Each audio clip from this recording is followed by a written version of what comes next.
അജയന്റെ രണ്ടാം മോഷണം and Kishkindha Kaandam, two back bangers from the Malayalam cinema industry. 2024 ആദ്യ പകുതി എടുത്ത് നോക്കുകയാണെങ്കിൽ മലയാള സിനിമ ഇൻഡസ്ട്രിക്ക് ഒരു സുവർണ കാലഘട്ടം തന്നെയായിരുന്നു. ബാക്ക് ആയിട്ടുള്ള സക്സസ്ഫുൾ ഹിറ്റ്സും ഒരുപാട് ജോൺറസും ഒരുപാട് ടൈപ്സും ആയിട്ടുള്ള ഫിലിംസും ഇറങ്ങിയിട്ടുണ്ടായിരുന്നു. ആൻഡ് ആ ഒരു ടൈമിൽ Malayala cinema industry was at the peak. പക്ഷെ as the old saying goes, the higher the rise the deeper the fall. 5 വർഷം എടുത്ത് പ്രിപ്പയർ ചെയ്തിട്ടുള്ള ഹേമ കമ്മിറ്റി റിപ്പോർട്ട് മൂലം മലയാള cinema industry it entirely crumble down. ഒരുപാട് അലിഗേഷൻസും റിലവേഷൻസും തുടർന്ന് മലയാള സിനിമ ഇൻഡസ്ട്രി എൻറ്റയർലി നിലംപതിച്ചു. ആൻഡ് ഈ ഒരു സ്റ്റൈലായിട്ടുള്ള ആ ഒരു എറ, അത്രയും ഡാർക്ക് ആയിട്ടുള്ള ഒരു ഇവന്റ്, അതിനുശേഷം ഓണം പ്രമാണിച്ച് ഇറങ്ങിയിട്ടുള്ള 2 കിടിലൻ പടങ്ങളാണ് അജയന്റെ രണ്ടാം മോഷണവും കിഷ്കിന്ദ കാണ്ഡം. ആൻഡ് ഈ 2 പടങ്ങളാണ് നമ്മളിവിടെ റിവ്യൂ ചെയ്യാൻ പോകുന്നത്. സോ നമുക്ക് ഒട്ടും തന്നെ സമയം കളയണ്ട, നേരെ ഫസ്റ്റ് മൂവിയിലേക്ക് കിടക്കാം.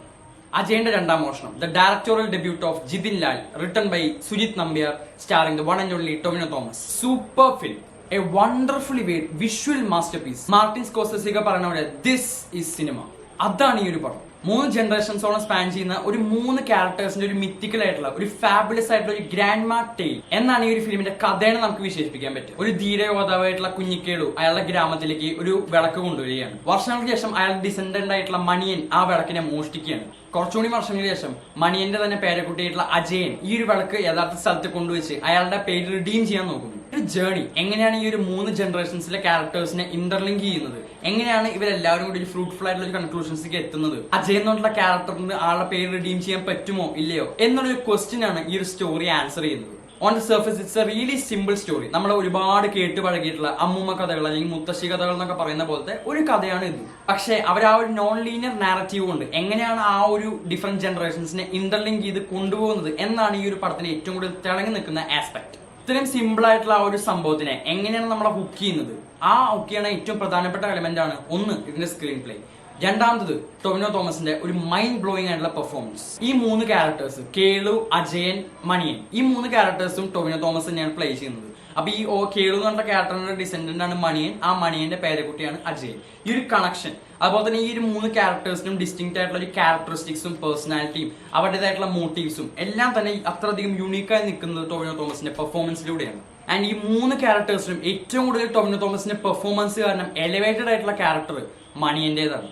അത്രയധികം റോ ആയിട്ടുള്ള, വെതേർഡ് ആയിട്ടുള്ള, അത്രയധികം എക്സ്ട്രീംലി വയലന്റ് ആയിട്ടുള്ള ആ ഒരു മാനേഴ്സംസ് എല്ലാം തന്നെ ടൊവിനോ തോമസിന്റെ ആ ഒരു പെർഫോമൻസിൽ ഈ ക്യാരക്ടറിന് കൊടുത്തേക്കുന്ന ആ ഒരു ക്യാരക്ടറിസ്റ്റിക്സിനെ ഇൻകൾക്കേറ്റ് ചെയ്തിട്ടാണ് പടം പോകുന്നത്. ആ ഒരു ക്യാരക്ടർ സ്ക്രീനിലേക്ക് വരുമ്പോൾ തന്നെ നമുക്ക് ഒരു ഓഫ് എന്നുള്ള ആ ഒരു ഫാക്ടർ തന്നെ നമ്മുടെ മനസ്സിലുണ്ടാവും. അത്രയധികം ക്രേസിയും റോവും അത്രയധികം മൈൻഡ് ബ്ലോയിങ് ആണ് അയാളുടെ പെർഫോമൻസ്. വിഷ്വൽസിലേക്ക് വരുമ്പോഴാണ് അതിന്റെ സിനിമാറ്റോഗ്രഫി, അതിന്റെ VFX, അതിന്റെ കളർ ഗ്രേഡിങ്, അതിന്റെ എഡിറ്റിംഗ്, അത്രയധികം മനോഹരമായിട്ടുള്ള പ്രസന്റേഷൻ ആണ് ഇതിന്റെ ആ ഒരു വിഷ്വൽ ആസ്പെക്ട്സിനും ഇതിന്റെ ആ ഒരു ടെക്നിക്കൽ സൈഡിലും ഈ ഡയറക്ടർ അതിൽ കൊടുത്തിട്ടുള്ളത്. 200-300 കോടി രൂപയൊക്കെ പടച്ചിട്ടുള്ള പടത്തിൽ പോലും ഇല്ലാത്ത VFX, അത്രയധികം ലെവലിലുള്ള VFX ആണ് ഈ ഒരു 30 കോടി രൂപയുടെ ആ ഒരു പടത്തിൽ അവിടെ കൊടുത്തിട്ടുള്ളത്. എസ്പെഷ്യലി ഇത് 3D ഒരു പാക്ഡ് ആയിട്ടുള്ള തിയേറ്ററിൽ നിന്ന് കാണുമ്പോൾ the experience is just lucid. പിന്നുള്ളതാണ് ഈ ഒരു പടത്തിന്റെ മ്യൂസിക്. ദിബു നിനാൻ തോമസ് കൊണ്ടുള്ള കമ്പോസറാണ് ഈ ഒരു പടത്തിന്റെ മ്യൂസിക് എൻറ്റയർലി കമ്പോസ് ചെയ്തിട്ടുള്ളത്. ആൻഡ് ഈ ഒരു പടത്തിന്റെ ഒരു മാസ് കൊമേഴ്ഷ്യൽ ആസ്പെക്ടിനെ ഏറ്റവും കൂടുതൽ എലിവേറ്റ് ചെയ്തിട്ടുള്ള ഒരു ഘടകമാണ് ഇതിന്റെ മ്യൂസിക്. ഇമോഷണൽ ആവുന്ന സമയത്ത് അത്രയധികം ഇമോഷണൽ ആയിട്ടും എന്നാൽ അതേപോലെ തന്നെ ഭയങ്കര ഹെവി ആക്ഷൻ സെറ്റ് പീസസ് ഒക്കെ വരുമ്പോൾ അതിൻ്റെതായിട്ടുള്ള ഒരു എലിവേഷനും കൊടുക്കുന്ന മ്യൂസിക്കാണ് ഇതിൽ കൊടുത്തിട്ടുള്ളത്. പടത്തിന് എനിക്ക് നെഗറ്റീവായിട്ട് പറയാനുള്ള ആകെ രണ്ട് കാര്യങ്ങളാണ്. ഈ ഒരു പടം സ്റ്റാർട്ട് ചെയ്തിട്ടുള്ള ആ ഒരു രീതിയും ദെൻ ഇതിന്റെ ആ ഒരു സെക്കൻഡ് ഹാഫിൽ ഉണ്ടായിരുന്ന ചില പോർഷൻസും. പടം സ്റ്റാർട്ട് ചെയ്യുന്ന തന്നെ കുറച്ച് എക്സ്പോസിഷൻ ഡംപ് വെച്ചിട്ടാണ്. അതായത് ഒരുപാട് ഇൻഫോർമേഷൻസ്, ഒരുപാട് കാര്യങ്ങളൊക്കെ പറഞ്ഞു പോകുന്നുണ്ട്. നമുക്ക് ഓൺ ദ സർഫേസ് നമുക്ക് അറിയാം, കാരണം നമുക്കറിയാം എങ്ങനെയായിരിക്കും ഈ കഥ തുടങ്ങുക, അതുപോലെ തന്നെ എങ്ങനെയാണ് ഈ കഥ അവസാനിക്കുക എന്നൊക്കെ നമുക്കറിയാം. അതുകൊണ്ട് നമുക്ക് കണ്ടിരിക്കാൻ പറ്റും. പക്ഷെ ഒരുപാട് ഇൻഫോർമേഷൻ തുടക്കം തന്നെ ഈ ഒരു വ്യൂവേഴ്സിന്റെ മേലിൽ ഡംപ് ചെയ്യുമ്പോൾ അവർക്ക് ആകെ കൺഫ്യൂഷൻ ആവും. ആൻഡ് ആ ഒരു പടം സ്റ്റാർട്ട് ചെയ്യുന്നത് തന്നെ ആ ഒരു രീതിയിലാണ്. അപ്പോൾ ആ ഒരു ഹുക്കിംഗ് ആയിട്ടുള്ള ഫാക്ടർ, അതായത് ടൈറ്റിൽ കാർഡ് എഴുതുന്നതിന് തൊട്ട് മുമ്പായിട്ടുള്ള ആ ഒരു ഹുക്ക്, എല്ലാ കഥകളും തുടങ്ങുന്ന ഒരു ഹുക്ക് വെച്ചിട്ടാണല്ലോ. ആ ഒരു തിങ് എനിക്ക് വളരെയധികം ലാക്കിംഗ് ആയിട്ട് തോന്നിയിട്ടുണ്ടായിരുന്നു, especially in the start of the film. Second half കഴിഞ്ഞിട്ട് ഒരു എൻറ്റയർ പോർഷൻ വളരെയധികം റിപ്പീറ്റീവ് ആയിട്ടും വളരെയധികം ലാഗിംഗ് ആയിട്ട് എനിക്ക് തോന്നിയിട്ടുണ്ടായിരുന്നു. സ്ട്രക്ചറിൽ ബാഡ് ഗൈസ് ക്ലോസിംഗ് എന്ന് പറഞ്ഞിട്ടുള്ള ഒരു പോർഷൻ ഉണ്ട്. ആ ഒരു പോർഷൻ, ആ ഒരു സെക്കൻഡ് ആക്ടിൽ നിന്ന് തേർഡ് ആക്ടിലേക്ക് പോകുന്ന ആ ഒരു പോർഷനിൽ വളരെയധികം ലാഗിംഗ് ആയിട്ടും ഒരുപാട് ടൈംസ് ഇങ്ങനെ റിപ്പീറ്റ് ചെയ്ത് വരുന്ന പോലെ തോന്നിയിട്ടുണ്ടായിരുന്നു. Otherwise the film is an absolute treat and it's a pure work of cinema. എങ്ങനെയാണ് അത്രയധികം സിമ്പിൾ ആയിട്ടുള്ള, നമ്മളെല്ലാവരും സുപരിചിതമായിട്ടുള്ള ഒരു ജോൺറിനെ അല്ലെങ്കിൽ അങ്ങനത്തെ ഒരു സ്റ്റോറി സ്ട്രക്ചറിനെ അത്രയധികം ഫ്രഷ് ആയിട്ട് പ്രസന്റ് ചെയ്യാം എന്നാണ് ഡെബ്യൂട്ട് ഡയറക്ടറായിട്ടുള്ള ജിതിൻ ലാൽ ഈ ARMനോട് നമുക്ക് കാണിച്ചു തരുന്നത്. അതിന്റെ ഫസ്റ്റ് ഹാഫ് കഴിഞ്ഞതിന് തൊട്ട് മുമ്പായിട്ടാണ് അജയന്റെ 1ാം മോഷണം എന്ന് എഴുതി കാണിക്കുക. അപ്പൊ എന്താണ് ഈ അജയന്റെ രണ്ടാം മോഷണം എന്നാണ് ആ ഒരു പടം നമ്മൾ എത്ര അധികം ഹുക്ക് ചെയ്ത് കൊണ്ടുവന്ന ഒരു എലിമെന്റ്. ആൻഡ് നിങ്ങൾ എന്നോട് ചോദിക്കും, അജയന്റെ രണ്ടാം മോഷണമാണോ ഓണം വിന്നർ? പക്ഷെ ഞാൻ പറയും അല്ല. അതുകൊണ്ട് തന്നെ നമുക്ക് അടുത്ത പടത്തിലേക്ക് കിടക്കാം. Directed by Dinjith Ayyathan and starring Aparna Balamurali, Asif Ali and Vijay Raghavan in the prominent roles. Kishkindha Kaandam ഒരു മിസ്റ്ററി ക്രൈം ത്രില്ലറാണ്. നമ്മുടെ മലയാളികൾക്ക് പൊതുവെ ക്രൈം ത്രില്ലേഴ്സിനോട് അത്രയധികം ഇൻട്രസ്റ്റ് ആണ്. 7, രാക്ഷസൻ, അങ്ങനെ ഒരുപാട് പടങ്ങൾ എന്നും നമ്മുടെ മലയാളികളുടെ ഉള്ളിൽ അല്ലെങ്കിൽ സിനിഫൈൽ എന്നുള്ള രീതിയിൽ, ഒരു സിനിമ ലവർ എന്നുള്ള രീതിയിൽ നമ്മുടെ മനസ്സിലുണ്ടാവും. ആൻഡ് ഈ കിഷ്കിന്ദ കാണ്ഡം എന്നുള്ള പടം ആ ഒരു ലിസ്റ്റിലേക്ക് ആഡ് ചെയ്യാൻ പറ്റുന്ന ഒരു വർത്ത് വാച്ച് ആയിട്ടുള്ള ഐറ്റാണ്. ഒരു സിമ്പിൾ ആയിട്ടുള്ള സ്റ്റോറി ലൈൻ. ഒരു എക്സ് മിലിറ്ററി ഓഫീസറിന്റെ ഗൺ മിസ്സിംഗ് ആവുന്നു. അയാളുടെ സണ്ണും അയാളുടെ ന്യൂലി വെഡഡ് ആയിട്ടുള്ള ഭാര്യയും ആ ഒരു കേസിൽ ഇൻവോൾവ് ആവുന്നു. ആ ഒരു മിസ്സിംഗ് ഗണ്ണിന്റെ പെർസ്യൂട്ടിൽ ഇവരുടെ ആ ഒരു ഡാർക്ക് ആയിട്ടുള്ള ഫാമിലി സീക്രട്സും ഒരുപാട് ഡാർക്ക് ആയിട്ടുള്ള റിലേഷൻസും എങ്ങനെയാണ് അവസാനമാകുമ്പോൾ കൺക്ലൂഡ് ചെയ്യുന്നത് എന്നാണ് ഈ ഒരു പടത്തിന്റെ സിമ്പിൾ ആയിട്ടുള്ള സ്റ്റോറി ലൈൻ. പക്ഷെ ഇത്രയും സിമ്പിൾ ആയിട്ടുള്ള ഇത്ര അധികം വൺ ലൈൻഡ് ആയിട്ടുള്ള ഒരു സ്റ്റോറിനെ എങ്ങനെയാണ് അത്രയധികം ഹെവിലി സ്ട്രക്ചേർഡ് ആയിട്ട് ഓരോ ഡീറ്റെയിൽസും അത്രയധികം കെയർഫുൾ ആയിട്ട് ഇൻകൾക്കേറ്റ് ചെയ്തിട്ട് നല്ല ടൈറ്റ്ലി പാക്ഡ് ആയിട്ടുള്ള സ്ക്രീൻ പ്ലേയോട് കൂടിയിട്ടും വിജയ് രാഘവന്റെയും ആസിഫ് അലിയുടെയും അത്രയധികം ഒപ്പത്തിനൊപ്പം നിൽക്കുന്ന പെർഫോമൻസും കൊണ്ടും നല്ല സിമ്പിളും എന്നാൽ അത്രയധികം അലൂറിംഗ് ആയിട്ടുള്ള സിനിമാറ്റോഗ്രഫിയും അതുപോലെ തന്നെ വിഷ്വൽ എസ്തെറ്റിക്കും കൊണ്ട് വളരെയധികം മൂവിംഗ് ആയിട്ടുള്ള ഒരു ക്രൈം ത്രില്ലർ ഉണ്ടാക്കാം എന്നാണ് ഈ ഒരു പടത്തിലൂടെ കാണിക്കുന്നത്. ഒരു ഫിക്ഷണൽ ടൈപ്പ് വേൾഡ്, അതിനുള്ളിൽ ഇത്രയധികം റിലേറ്റബിൾ ആയിട്ടുള്ള അല്ലെങ്കിൽ അത്രയധികം നമ്മൾ കണ്ടു പരിചയമുള്ള ടൈപ്പ് ക്യാരക്ടേഴ്സ്, എങ്ങനെ അവരുടെ ആ ഒരു ബോണ്ടിങ്ങും എങ്ങനെയാണ് അവരുടെ ആ ഒരു തമ്മിലുള്ള ഇന്ററാക്ഷൻസും ഒരുപാട് മിസ്റ്റീരിയസ് ആയിട്ടുള്ള എലമെന്റ്സ് പക്ക ഓരോ സ്ഥലത്ത് ഇങ്ങനെ പ്ലേസ് ചെയ്ത് അതിനെ പേ ഓഫ് ആവുന്നു എന്നുള്ളതെല്ലാം ഇതിന്റെ ആ ഒരു സ്ക്രിപ്റ്റിന്റെ ബ്രില്യൻസ്.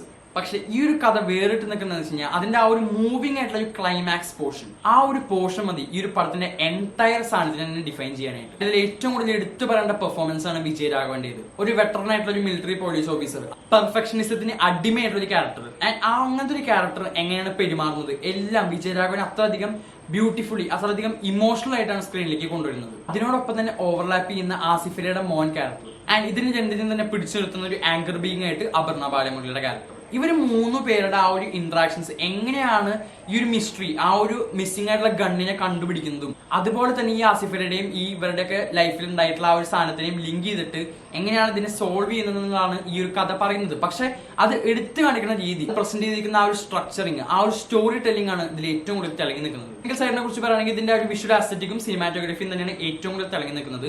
അതുപോലെ തന്നെ വളരെയധികം ടൈറ്റ്ലി പാക്ഡ് ആണ്. നല്ല ക്രിസ്പ് ആയിട്ടുള്ള ഒരു റൺ ടൈം ആണ് ഈ ഒരു പടത്തിന് കൊടുത്തിട്ടുള്ളത്. ഒട്ടും തന്നെ ലാഗ് അടിപ്പിക്കാതെ ബാക്ക് ടു ബാക്ക് ഓരോ സാധനങ്ങൾ കണക്ട് ചെയ്ത് പോയിട്ട് നമുക്ക് ഒട്ടും തന്നെ ലൂസൻസ് പോലെ തോന്നാത്ത രീതിയിലാണ് ഇതിന്റെ സ്ട്രക്ചറിങ് നടന്നിട്ടുള്ളത്. പിന്നെ ഇതിന്റെ മ്യൂസിക് ഓരോ ഇൻസ്റ്റൻസിനും അതിൻ്റെതായിട്ടുള്ള ആ ഒരു റോള് കൊടുക്കുന്ന അല്ലെങ്കിൽ അതിൻ്റെതായിട്ടുള്ള ഒരു ഇമ്പോർട്ടൻസ് കൊടുക്കുന്ന ടൈപ്പ് മ്യൂസിക് ആണ് കൊടുത്തിട്ടുള്ളത്.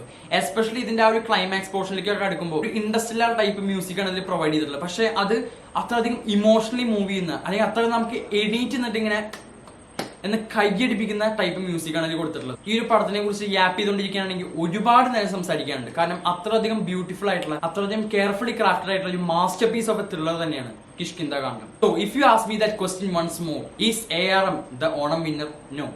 കാരണം Kishkindha Kaandam is one of the best thriller films I have ever seen. Overall ആ ഒരു ത്രില്ലർ ആ ഒരു ജോണറോട് 100% നീതി പുലർത്തിയിട്ടുള്ള അത്രയധികം ഇമ്പാക്ട്ഫുൾ ആയിട്ടുള്ള ഒരു ത്രില്ലറും കൂടിയാണ് കിഷ്കിന്ദ കാണ്ഡം. അതുകൊണ്ട് തന്നെയാണ് ഞാൻ പറയുന്നത് ഇപ്രാവശ്യത്തെ ഓണം തൂക്കിയത് കിഷ്കിന്ദ കാണ്ഡം തന്നെയാണ്. ഇത്രയും പറഞ്ഞു നിർത്തുന്നു. Will catch you guys in next video.